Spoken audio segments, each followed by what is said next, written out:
Assalamualaikum warahmatullahi wabarakatuh. Alhamdulillahirabbil alamin wassalatu wassalamu ala asyrafil anbiya'i wal mursalin wa ala alihi wa sahbihi ajma'in amma ba'du. Teman-teman sekalian, untuk kesempatan kali ini saya akan mencoba mengenai pentingnya bermadhab. Kenapa? Karena di dalam kehidupan sehari-hari kita beribadah kepada Allah Subhanahu wa taala tentu saja harus sesuai dengan apa yang dicontohkan oleh Rasulullah. Namun, karena kita sebagai umat Rasul di akhir zaman ini tidak pernah melihat bagaimana Rasul beribadah, maka tentunya kita melihat dari pendapat para ulama yang telah dituliskan dari berbagai kitab. Yang jadi permasalahannya ialah bagaimanakah hukumnya bermadhab? Apakah diwajibkan ataukah tidak perlu untuk bermadhab? Tapi sebelumnya, bagi teman-teman yang belum subscribe, silahkan subscribe terlebih dahulu agar channel ini bisa lebih berkembang. Terima kasih. Sebelumnya, perlu kita ketahui bahwa madhab dalam fikih tidak sama dengan sekte dalam agama Nasrani, sebab madhab adalah sebuah metodologi dalam menarik kesimpulan hukum yang bersumber dari Al-Quran dan As-Sunnah. Sedangkan sekte dalam agama Nasrani merupakan perpecahan pada wilayah yang paling mendasar dalam suatu agama. Sedangkan madhab fikih merupakan bentuk variasi dalam metodologi ilmiah, di mana masing-masing madhab itu mewakili kekuatan ilmiahnya masing-masing.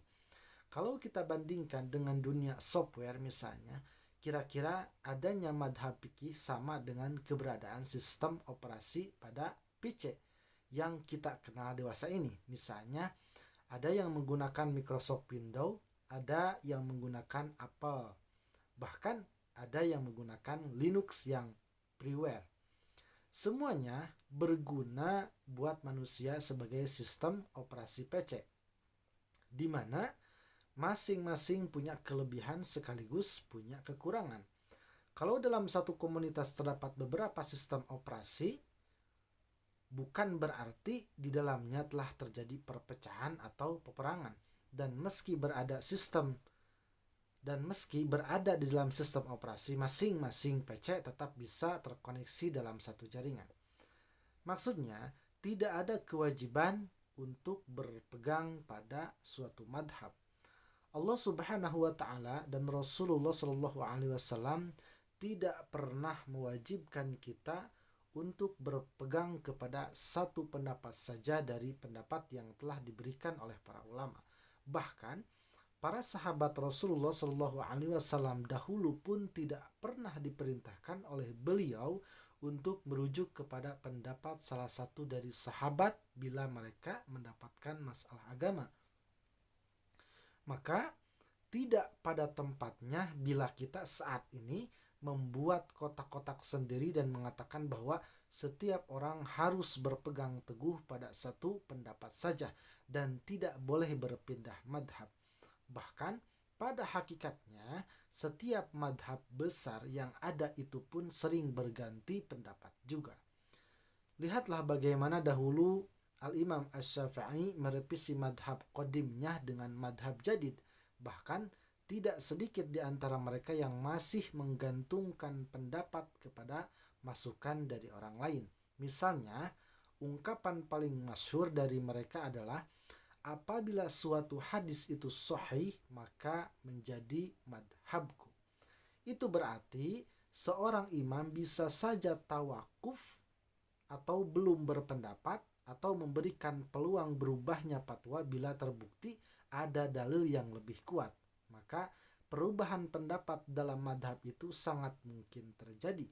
Bila dalam suatu madhab bisa dimungkinkan terjadinya perubahan fatwa, maka hal itu juga bermakna bahwa bisa saja seorang berpindah pendapat dari satu kepada pendapat yang lainnya. Memang ada sedikit perbedaan pendapat di antara para fuqaha tentang masalah keharusan berpegang hanya pada satu madhab. Secara garis besar kira-kira seperti ini. Pertama, pendapat pertama wajib berpegang pada satu madhab. Ini adalah ulasan mengenai pendapat para ulama yang mengharuskan berpegang pada satu madhab. Pendapat mereka berangkat dari pemikiran bahwa imam madhab telah memiliki metodologi tersendiri dalam membangun madhab, dan semua pendapatnya itu berangkat dari metodologi yang telah disusunnya, bukan sekedar pendapat yang bermunculan secara tiba-tiba. Dengan demikian, maka pendapat-pendapat yang bersumber dari satu madhab tertentu lahir dari sebuah proses yang teratur dan memiliki pola istimbat yang konsisten, sehingga bila berpindah-pindah madhab akan mengakibatkan ketidakkonsistenan dan metodologi. Menurut pendukung pendapat ini, seseorang harus konsisten dalam metodologi madhab, atau dalam kata lain, tidak boleh berpindah-pindah dari satu madhab ke madhab yang lain. Pendapat yang kedua tidak mewajibkan untuk bertaklid kepada satu madhab. Menurut para pendukung pendapat ini, seseorang boleh mengikuti pendapat yang berbeda dari beragam madhab, karena tidak ada perintah untuk berpegang teguh kepada satu orang mujtahid saja. Ketika seseorang bermadhab tertentu, misalnya seperti Al-Hanafiyah, Al-Malikiyah, Asy-Syafi'iyah, ataupun Al-Hanabilah, maka pada suatu masalah tertentu boleh saja dia tidak sepakat dengan pendapat madhabnya. Hal seperti itu memang lazim terjadi dan sama sekali tidak ada larangan. Allah sendiri tidak pernah mewajibkan seseorang untuk bertaklid pada mujtahid tertentu.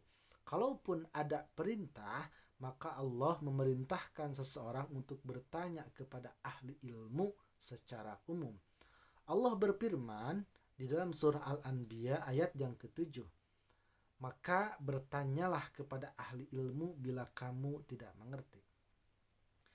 Pembahasan selanjutnya, selain itu berpegang hanya pada suatu madhab saja tanpa dibolehkan melihat kepada madhab yang lainnya merupakan sebuah kesempitan dan kesulitan.